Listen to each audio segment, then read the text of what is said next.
We explained the traveling rule and looked at the basics of the 0-1-2 in this video. In this video, we looked at that controversial jumping as high as you can off the first step of your 0-1-2, which is still debated with conflicting opinions on if it's legal or not, varying from an NBA opinion to a FIBA representative. But today we're going to look at what you can do with the 0-1-2. What that means is just 100% checked legal moves that are allowed in the FIBA game.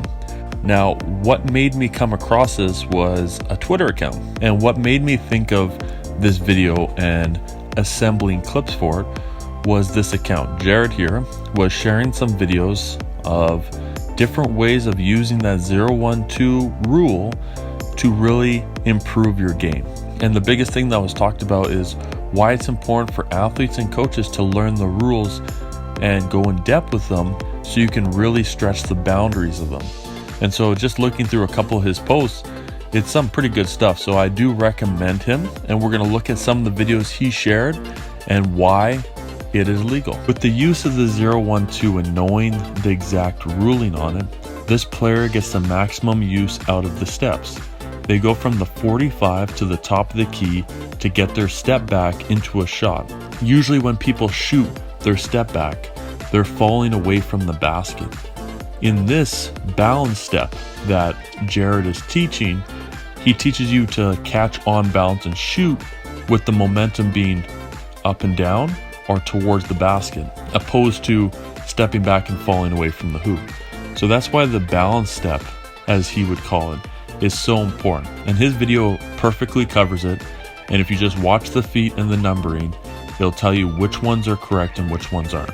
So when we look through these videos, just focus on the feet and the number it's counting, and it'll tell you if you can pivot or not. And then later we'll look at whether his actions prior to the ball or on the gather is correct or not.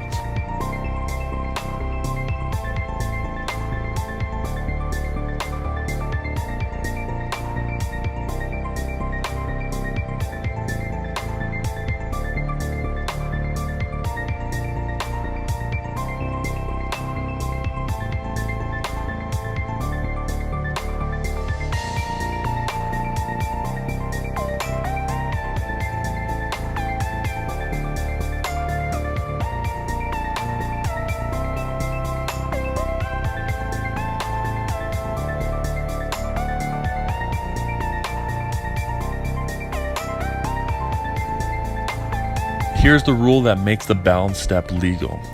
If a player jumps off of 1 foot on the first step, he may land with both feet simultaneously for the second step. In this situation, the player may not pivot with either foot. So like it showed before, if you're going gather step, which is the 0 step, 1 and then landing on 2, you cannot pivot. But if you go gather step and then land on 2, you can pivot with either foot. So these are completely legal, and this is the rule that allows it. Here's a creative move that they use a combination of the 0-1-2 with the step through. So the first step is the gather, where they step towards the hoop. The first step is when they step away from the hoop, and then the second step is attacking the hoop. So it's a mix of a 0-1-2 with a step back and a step through. These are perfectly legal moves as long as they shoot or pass the ball before their first step, which is their pivot foot, comes down. Another creative way you can use it is off a spin move to a step back. So the player gathers the ball here, first step is here, and then lands on 2 with their step back portion. That allows for the player to be balanced, to take a good shot, and create a lot of separation from the defender. This is completely legal, they just can't pivot when they land on 2 feet.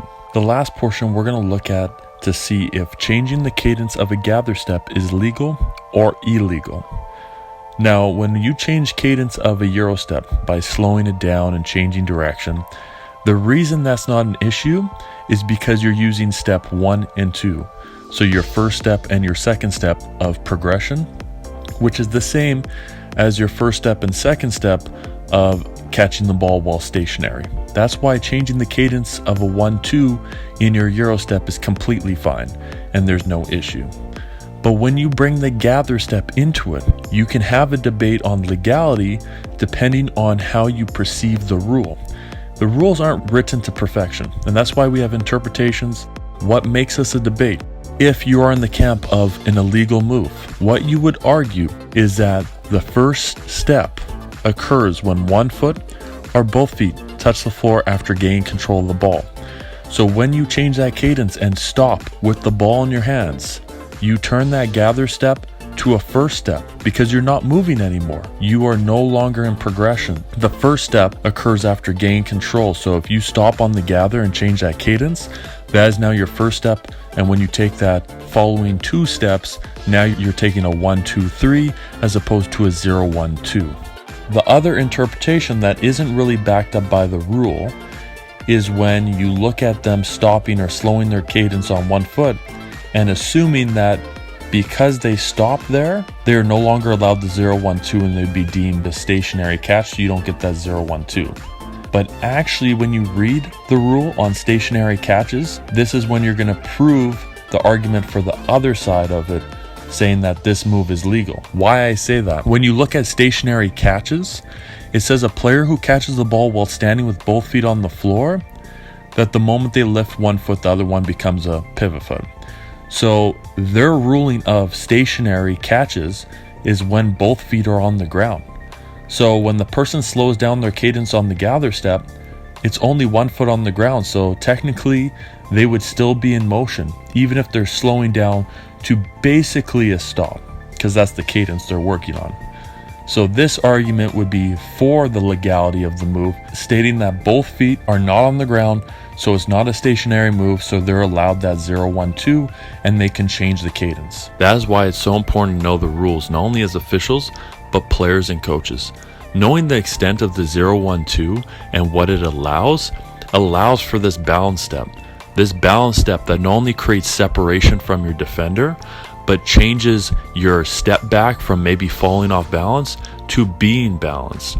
And having that separation and being on balance for that step back move can turn a decent and okay shot to a good or great shot. And that's what players strive for. And as coaches, you teach them to get on balance good looks at the rim. So 0, 1, 2 and learning the rules isn't just for the officials.